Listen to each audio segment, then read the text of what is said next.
We're here with my friend Dino at a special event held by Intel to celebrate basically gaming. There's no business here, there's no vPro, there's no corporate, there's no overclocking in gaming. So Dino's doing what he does best here, and he's brought some toys with him. And Dino, tell us about the new X99 boards you've released recently.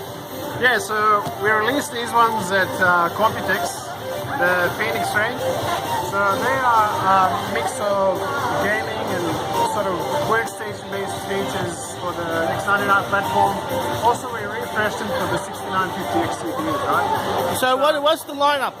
Sorry? What is the lineup? So I think there's a few models you've introduced this year. There's quite a few models, but I can't think of all of them. Alright, let's talk about the Phoenix then. Yeah, sure. So actually, we haven't brought in all the models to Australia. So there are some models like the Ultra Gaming that we didn't bring to Australia because we may at some point, but at the moment we are sticking to the Phoenix range. So Does you have? I think there's a Design Air. Is there a new 4 SoC or that's continuing? We are only Design Air and the Phoenix boards we're bringing in. Okay. So this is one of our keyboards, and it's actually quite popular ever since the 6950X has got released. The sales have increased. I've also just spoken to some of the partners here. Mwave just mentioned also that their X99 sales have gone up, so that's good to see. Dino, in a nutshell, how would you describe the updates with this board compared to the boards you launched in 2014 with Haswell-E? What's the main changes in a nutshell? So in a nutshell, we've basically added NVMe U.2. Okay, U.2, yep. Now. Also, our RGB control, LED RGB light control, it's something that we've added on. Also, we've optimized our power design a little more for the 10-core, 20-thread CPUs as well, so the 6950X CPUs, right? We also basically have transferred all of that design onto all of the boards. So Phoenix and Design and the Ultra Gaming, they all have those. So basically now it's easier to choose because you've got a more common feature set now. Sure. And so there's just minor features like this one's a bit more gaming, this one's a bit more workstation, this one's a bit... Yeah. So I have noticed talking to different mobile makers, U2 is a bit controversial. What's your point of view? Oh, sorry, on which? U2 connection. Well, look, the SSD makers say one thing, the mobile makers say another, and they're both conflicting. I'm not sure who's saying what, but I've tested all the drives. They are extremely fast. So basically, having a U2 drive is about 4 performance SSDs in RAID 0. Yeah. I mean, you're basically getting a ridiculous speed. But I think the idea is that the industry is trying to swing users one way or another between cards and drives. Well, look, I think it's good that Intel's providing choice. Yeah. Right? Yeah. I mean, I wouldn't complain. And they perform the same too. So. That's it. So it's just a matter of how people prefer to buy the drives, right? So we've incorporated the native U.2 connectors. If you buy a 750 drive that requires that connector, sure, we have if you see our motherboards, most of these motherboards have multiple PCI Express lanes, and you've got 1X lane as well. So you've got lots of PCI Express slots.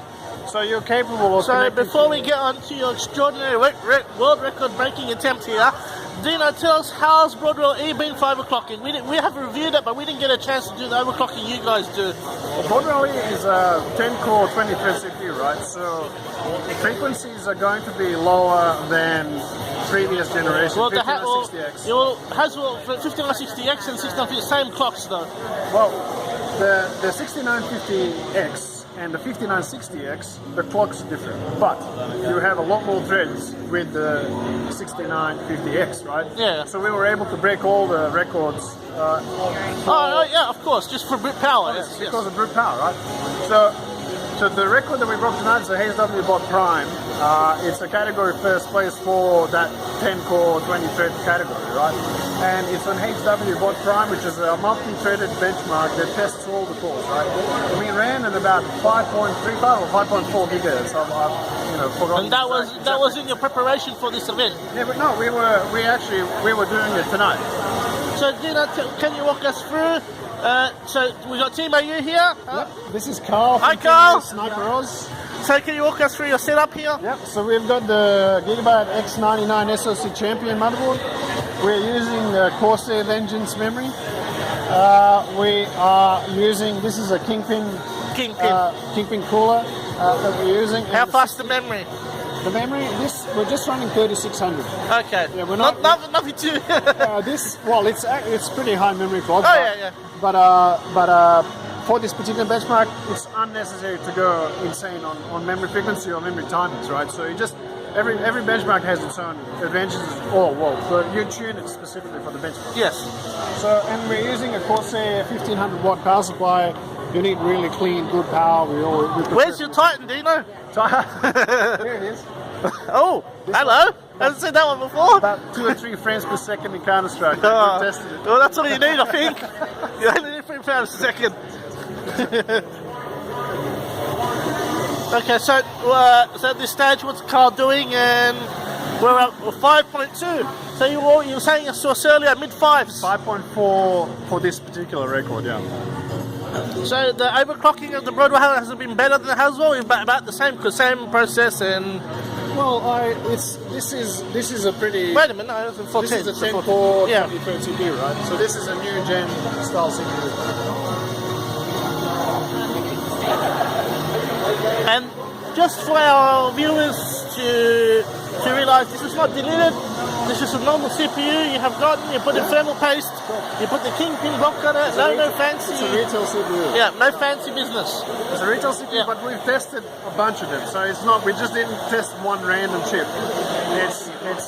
We tested. I don't know how many we tested, but probably 20 chips or whatever, something like that. But they're retail CPUs. When we were putting it together, actually, you could read of the HS itself. Yeah. It's a retail chip. Yeah. So the process. Say somebody is an average overclocker, and they want to get this high. What are the key? I was going to Carl, but that's alright. We'll catch up with Carl later.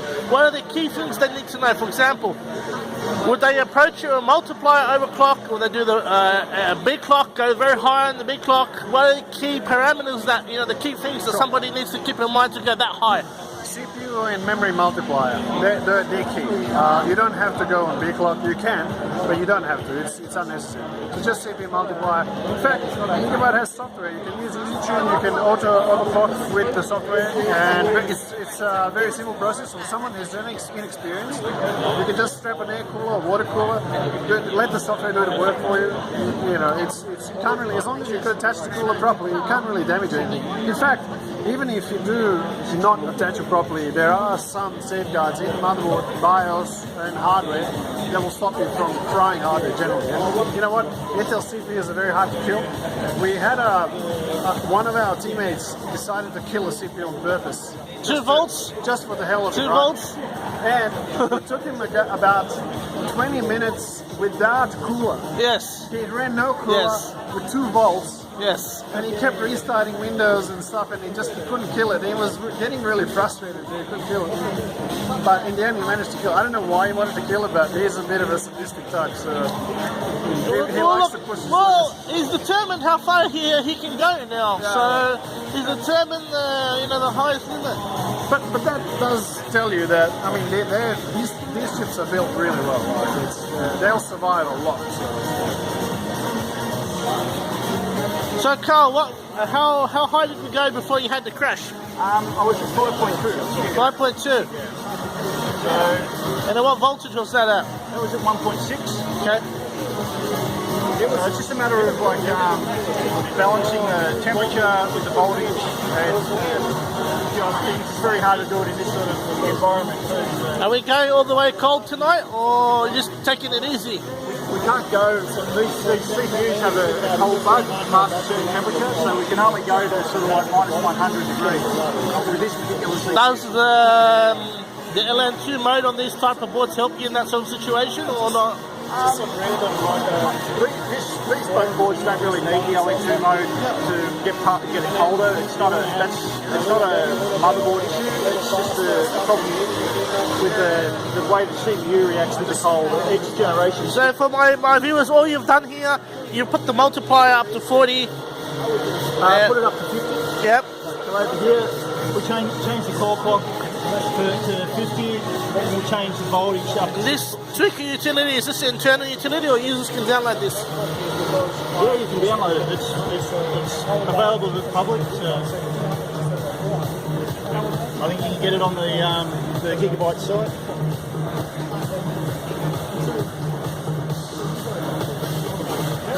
So I'm just going to bring this down to the temperature. We've got water ball, that's okay.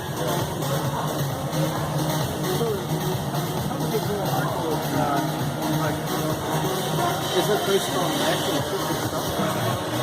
Too easy. Carl's carpenter. There's the Jesus of Overclock. So what's your schedule like in August? Are you doing anything? I have something, but it's nothing crazy. So just let me know. Yeah, you guys have plans or whatever. Just let me know.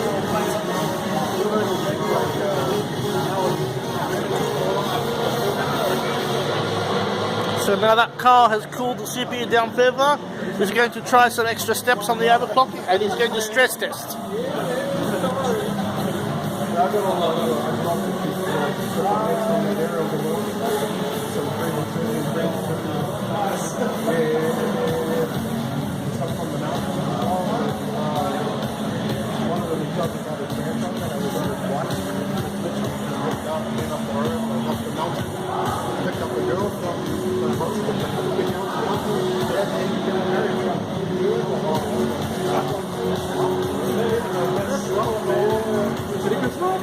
It's just the weight of the mountain.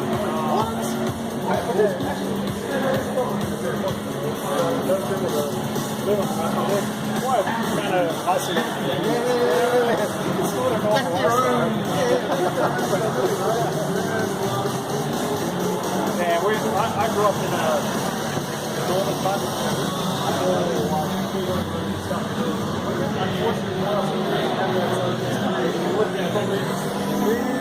Fortunately, all the cases are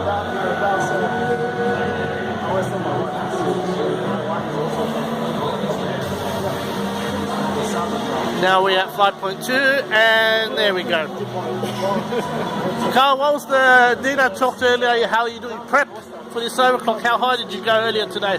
We've taken the CPU up to about 5.4 gigahertz. It does go. You think it's gone too warm, you think? Are there too many runs? It could be anything. It could be some of the pastries cracked or something. Okay. It's just a bit of a handful. Yeah. Thanks, Carl. Catch up with you later tonight. Thank you for talking to Nitroid.net.